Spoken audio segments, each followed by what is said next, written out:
오늘도 새벽을 깨우며 은혜의 자리에 나오신 우리 성도님들을 주님의 이름으로 환영하고 축복드립니다. 우리 이 시간 같이 사도신경으로 우리의 신앙을 고백하시겠습니다.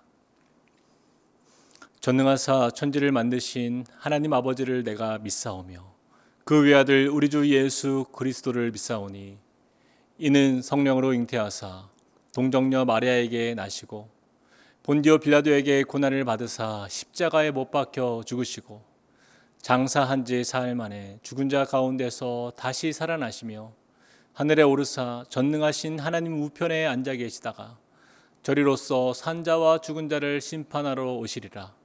성령을 믿사오며 거룩한 공예와 성도가 서로 교통하는 것과 죄를 사하여 주시는 것과 몸이 다시 사는 것과 영원히 사는 것을 믿사옵나이다. 아멘. 우리 같이 찬송가 435장 함께 찬양하시겠습니다.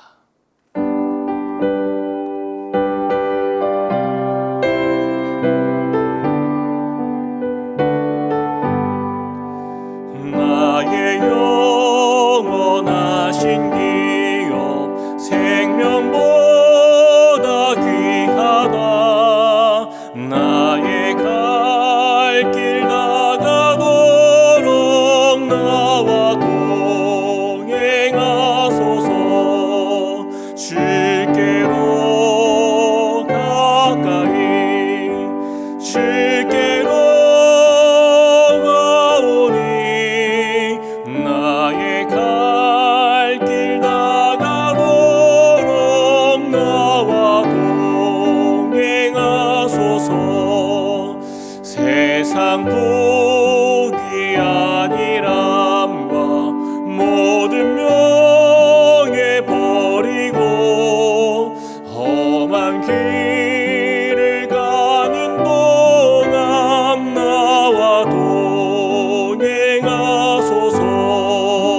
주께로 가까이 주께로 가오니 나의 갈 길 나가도록 나와 동행하소서. 어두운 골짝 지나가며 험한 바다 건너서 전국 문에 이르도록 나와 동행하소서. 주께로 가까이 주께로 가오니 나의 갈 길 나가도록 나와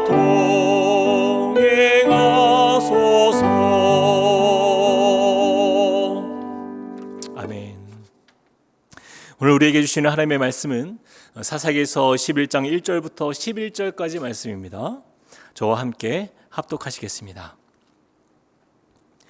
길앗 사람 입다는 큰 용사였으니 기생이 길앗에게서 낳은 아들이었고 길앗의 아내도 그의 아들들을 낳았더라. 그 아내의 아들들이 자라매 입다를 쫓아내며 그에게 이르되 너는 다른 여인의 자식이니 우리 아버지 집에서 기업을 잊지 못하리라 한지라. 이에 입다가 그의 형제들을 피하여 돕 땅에 거주하매 잡류가 그에게로 모여와서 그와 함께 출입하였더라. 얼마 후에 암몬 자손이 이스라엘을 치려하니라. 암몬 자손이 이스라엘을 치려할 때에 길앗 장로들이 입다를 데려오려고 돕 땅에 가서 입다에게 이르되 우리가 암몬 자손과 싸우려 하니 당신은 와서 우리의 장관이 되라 하니 입다가 길앗 장로들에게 이르되 너희가 전에 나를 미워하여 내 아버지 집에서 쫓아내지 아니하였느냐. 이제 너희가 환난을 당하였다고 어찌하여 내게 왔느냐 하니라. 그러므로 길앗 장로들이 입다에게 이르되 이제 우리가 당신을 찾아온 것은 우리와 함께 가서 암몬 자손과 싸우게 하려 함이니 그리하면 당신이 우리 길앗 모든 주민의 머리가 되리라 하매 입다가 길앗 장로들에게 이르되 너희가 나를 데리고 고향으로 돌아가서 암몬 자손과 싸우게 할 때에 만일 여호와께서 그들을 내게 넘겨주시면 내가 과연 너희의 머리가 되겠느냐 하니 길앗 장로들이 입다에게 이르되 여호와는 우리 사이의 증인이시니 당신의 말대로 우리가 그렇게 행하리이다 하니라. 이에 입다가 길앗 장로들과 함께 가니 백성이 그를 자기들의 머리와 장관을 삼은지라. 입다가 미스바에서 자기의 말을 다 여호와 앞에 아뢰니라. 아멘. 우리가 지금 새벽마다 계속해서 사사기 말씀을 보고 있습니다. 이 사사기 말씀을 읽을 때마다 우리가 잊지 말아야 될 굉장히 중요한 말씀의 키워드가 있다고 한다면 바로 하나님을 찾는 것입니다. 하나님을 찾는 것. 이것이 왜 중요하냐면요, 이 사사기 시대에는 계속 순환적인 구조로 이어지고 있어요. 이스라엘이 범죄하고요, 그러자 하나님의 진노가 임하여서 이방 나라를 통해서 곤곡해 하시면 그제서야 하나님께 나와서 부르짖고 기도합니다. 그러면 하나님께서 사사를 통해서 또 구원해 주는 이러한 모습들이, 이 안타까운 모습들이 반복되고 있다라는 것입니다. 마치 탕자와 같이 이 이스라엘 자손들은요, 이 우상을 섬기는 범죄를 통해 오늘도 스스로 위기를 자초하면서 하나님의 징계 앞에 놓이게 되는 모습을 우리가 말씀을 통해서 또 보게 되는 것입니다. 사사기 11장에서는 사사 입다를 통하여 하나님께서 어떠한 구원을 이루어 가시는지 우리는 보게 될 것입니다. 오늘 우리가 읽었던 이 본문 말씀은요, 그래서 이 사사기에 등장하는 사사 중에 그 10번째 사사인 입다에 대한 말씀이에요. 입다의 인생은 이 성경에 몇 안 되는 가장 드라마틱한 삶을 살았던 인물이다라고 이렇게 이야기할 수 있습니다. 입다는 어려서부터 참 많은 상처를 입고 살았어요. 먼저 그의 출생의 스토리를 보면 이 길르앗의 기생에게서 낳은 서자였다라고 이렇게 말씀하고 있어요. 항상 외로움 속에서 형제들에게 핍박받는 그런 신세로 있다가 결국에는 가족들로부터 버림받은 그런 입다. 그러나 그는요, 낙심하지 않고 자신의 이 열악한 신분의 배경을 극복하기 위해서 힘을 기릅니다. 또 자신이 가장 잘할 수 있는 능력을 발휘해서 이 새로운 배경을 그가 세워나가고 획득해 갑니다. 그렇게 입다와 같은 처지에 놓여 있는 잡류들이 그들에게 모이기 시작하면서 그는 점점 힘을 키워나가게 돼요. 그리고 결국에는 암몬 자손과의 이 전쟁을 앞두고 이스라엘을 구원할 사사로 세워져서 그들을 구원하는 역할을 입다가 하게 됩니다. 자, 그렇다면 오늘 본문에 나타나는 사사 입다를 통해서 하나님께서는 우리에게 무엇을 말씀해 주시고자 하는가? 우리에게 무엇을 깨닫게 해 주시기를 원하실까요? 하나님이 쓰신 사람, 바로 이 입다를 통해서 우리가 깨닫게 되는 두 가지 영적 교훈을 함께 보겠습니다. 첫째로, 어떤 처지에 있더라도 비관하지 마십시오. 어떤 처지에 있더라도 비관하지 않는 거예요. 우리 함께 1절과 2절을 읽어보겠습니다. 길르앗 사람 입다는 큰 용사였으니 기생이 길르앗에게서 낳은 아들이었고 길르앗의 아내도 그의 아들들을 낳았더라. 그 아내의 아들들이 자라매 입다를 쫓아내며 그에게 이르되 너는 다른 여인의 자식이니 우리 아버지의 집에서 기업을 잊지 못하리라 한지라. 자, 여러분, 성경의 인물들을 보면요, 어렸을 때 당시에 그 참 서러운 인생을 살았던 인물이 몇 명 있어요. 우리가 잘 알다시피 요셉도 형들로부터 따돌림 받았고 심지어는 노예로 팔려가는 상처를 입었던 것을 우리가 기억합니다. 또한 모세는 어떻습니까? 그는 남자아이로 태어났다는 이유만으로 태어나자마자 그는 죽을 위기에 놓이는 그런 경험들을 하였어요. 자, 그런데 입다 역시 만만치 않은 상처와 아픔 속에 자랐던 인물이다라는 것이에요. 기생의 아들, 지금으로 얘기하면 창녀의 아들이죠. 이 창기의 아들이라는 그 이유로 사람들과 가족들에게조차 인정받지 못하고 또 형제들에게 그렇게 경멸받으면서 그렇게 상처 속에 자랐던 인물이에요. 그래도 그가 머물 집이 있었기에 그 모든 서러움을 참고 견디며 꿋꿋하게 지낼 수 있었는데요, 그마저도 이 이복 형제들의 이 핍박 속에서 내어 쫓김을 당합니다. 이 어린 입다를 자신들의 어떤 그런 상속에 대해서 경쟁 상대로 생각한 형제들이요, 자신들의 이 상속권에 그 손해를 볼까 하여서 그를 추방해 버린 거예요. 그의 형제들이 입다를 얼마나 핍박하고 겁박을 주고 괴롭혔던지 3절 말씀에 보니까 형제들을 피하여 라고 이렇게 말씀하고 있어요. 근데 이 말씀이요, 다른 성경 버전에서 보면은 그의 형제들에게서 도망쳐서 라고 이렇게 말씀합니다. 이처럼 창기의 아들로 태어나서 이 미천한 배경이라는 이유로 서러운 인생을 살게 된 입다의 인생을 보면요, 그렇게 인생을 비관하며 또한 세상을 저주하는 존재로 그렇게 남아도 전혀 이상하지 않아 보이는 것이죠. 그런데 놀랍게도 1절 말씀에 어떻게 입다의 이야기가 시작되고 있어요? 함께 1절을 우리 같이 한번 읽어보시겠습니다. 시작. 길르앗 사람 입다는 큰 용사였으니 기생이 길르앗에게서 낳은 아들이었고. 길르앗 사람 입다는 어떤 사람이라고요? 그렇습니다. 큰 용사였으니. 여러분, 하지만 이 입다의 성장 과정에서 그의 어릴 적의 모습은요, 전혀 큰 용사가 될 만한 배경이 없어요. 그러나 사사기의 이 저자는요, 분명하게 입다를 큰 용사의 반열로 그를 인정합니다. 우리가 잘 아는 큰 용사의 대표적인 성경 인물이 또 한 명 있습니다. 바로 우리가 이전에 보았던 기드온이에요. 사사기에서 유일하게 큰 용사로 불리운 사람이 바로 이 두 사람, 기드온과 입다밖에 없다라는 것입니다. 그런데 여러분, 이 둘의 공통점이 무엇입니까? 둘 다 큰 용사라고 하기에는 너무나 어울리지 않는 배경을 가진 그러한 사람들이다라는 거예요. 여호와의 사자가 기드온에게 처음 찾아와서 큰 용사여 라고 부를 때에 그는 어디에 있었습니까? 사사기서 6장 11절 12절 말씀 제가 한번 읽어보겠습니다. 여호와의 사자가 아비에셀 사람 요아스에게 속한 오브라에 이르러 상수리 나무 아래에 앉으니라. 마침 요아스의 아들 기드온이 미디안 사람에게 알리지 아니하려 하여 밀을 포도주 틀에서 타작하더니 여호와의 사자가 기드온에게 나타나 이르되 큰 용사여 여호와께서 너와 함께 계시도다 하며. 기드온은요, 미디안 사람들에게 노략당할까 봐 무서워서 밀을 마당에서 타작하지 못하고 좁은 포도주 틀 안에서 그렇게 밀을 타작하는 두려움이 많은 사람이었어요. 뿐만 아니라 이 기드온은요, 자신의 집은 므낫세 중에 극히 약하고 나는 내 아버지 집에서 가장 작은 자니이다, 이렇게 고백하지 않습니까? 근데 그 말이 틀린 말이 아니에요. 그런 소심하고 미약하고 겁 많은 그에게 여호와의 사자가 나타나서 큰 용사여 라고 이렇게 호칭한 것이에요. 이 큰 용사여의 이 의미가 원어로 보니까 용맹한 사람이다라는 뜻이 담겨 있더라고요. 그러나 여러분 보시다시피 이 기드온의 인생은요, 이 입다의 인생은요, 어디를 보아도 용맹한 것이 없어요. 전혀 별 볼 일 없을 것 같은 그런 사람의 모습인데 과연 어떻게 이렇게 큰 용사로 인정받게 되었을까? 바로 그 이유는요, 단 한 가지입니다. 여호와께서 함께 하시기 때문이에요. 방금 읽은 6장 12절 말씀을 제가 한번 읽어보겠습니다.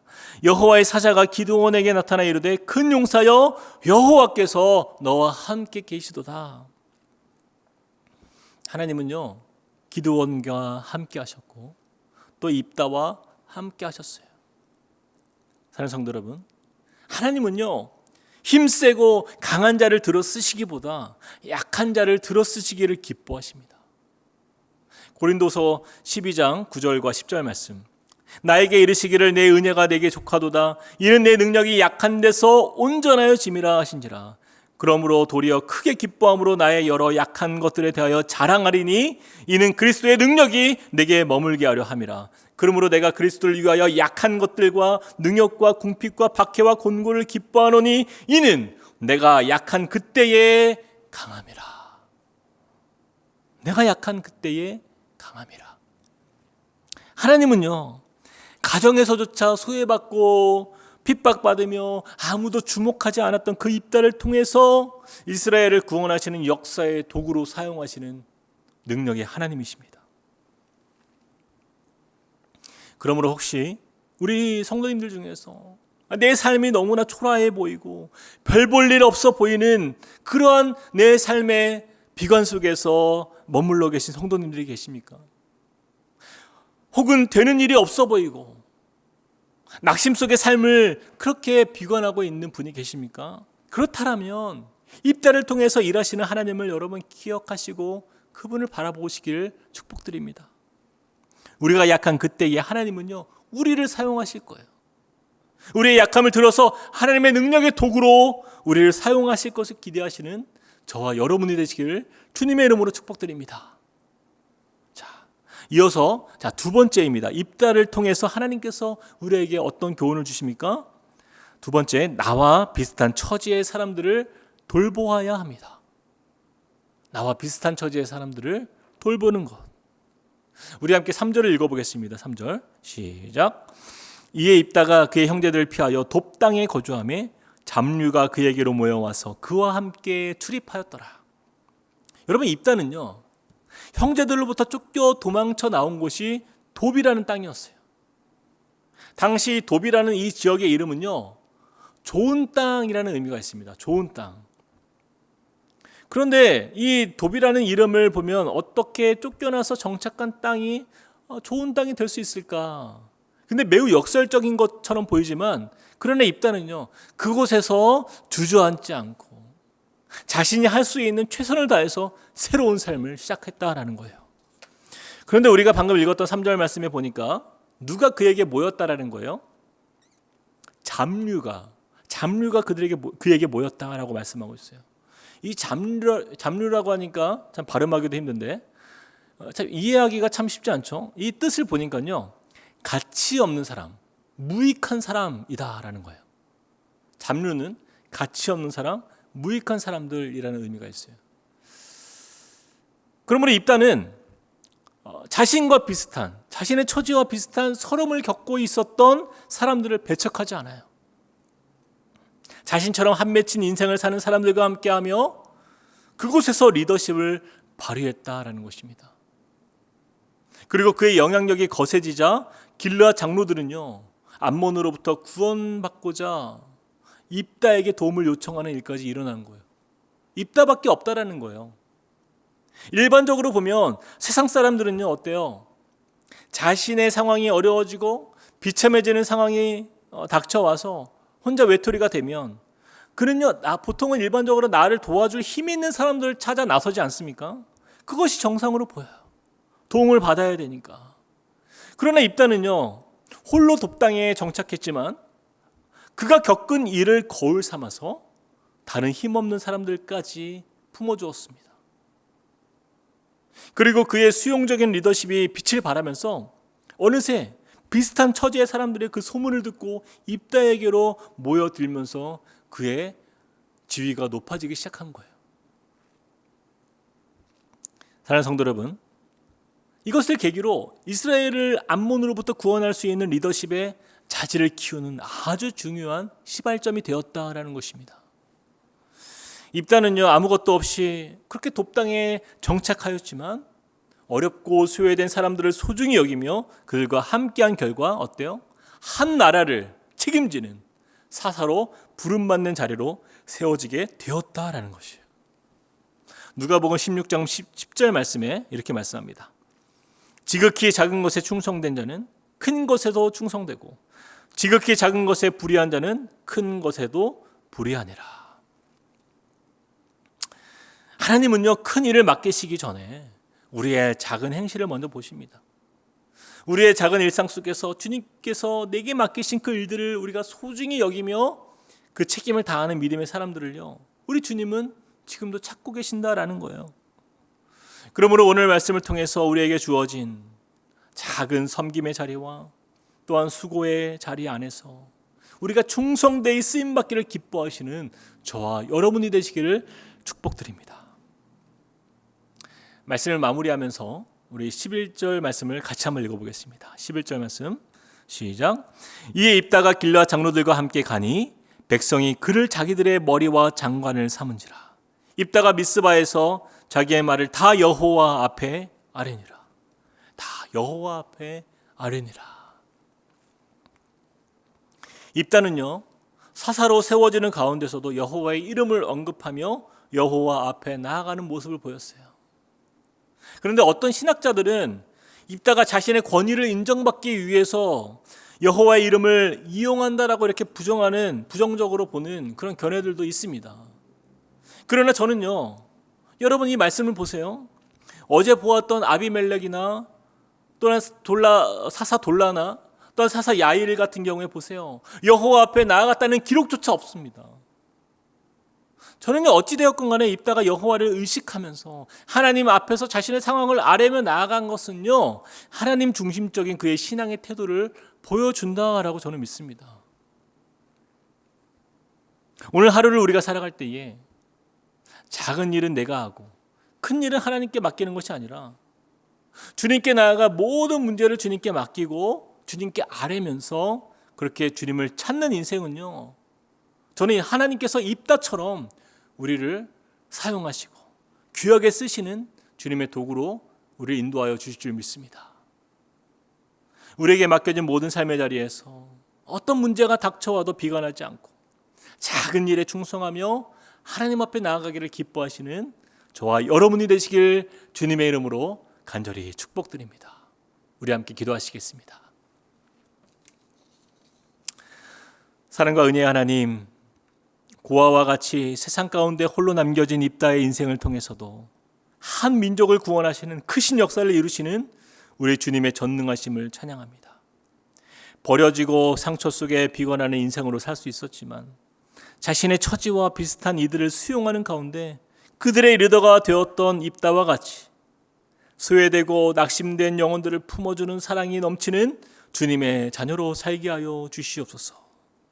언제나 주님을 바라며 주님을 찾는 자리에서 모든 것을 주님께 아뢰는 우리의 삶이 되게 하여 주시옵소서. 감사드리며 예수 그리스도의 이름으로 기도합니다. 아멘. 오늘 주신 말씀을 기억하면서 우리 함께 두 가지 기도 제목을 가지고 함께 기도하겠습니다. 첫 번째입니다. 환경적 상황적 어려움으로 절망이 찾아올 때도 낙심치 않게 하소서. 약한 자를 들어 큰 용사로 부르시는 주님이 함께 하심을 믿으며 오늘도 담대하게 나아가게 하소서. 두 번째 기도 제목입니다. 날씨가 추워지는 가운데 소외되고 어려운 이웃들을 기억하며 따뜻한 마음과 사랑을 전하는 삶이 되게 하소서. 우리 두 가지 기도 제목을 함께 기도한 후에 각자의 기도 제목으로 주님께 나아가시겠습니다. 함께 기도하시겠습니다.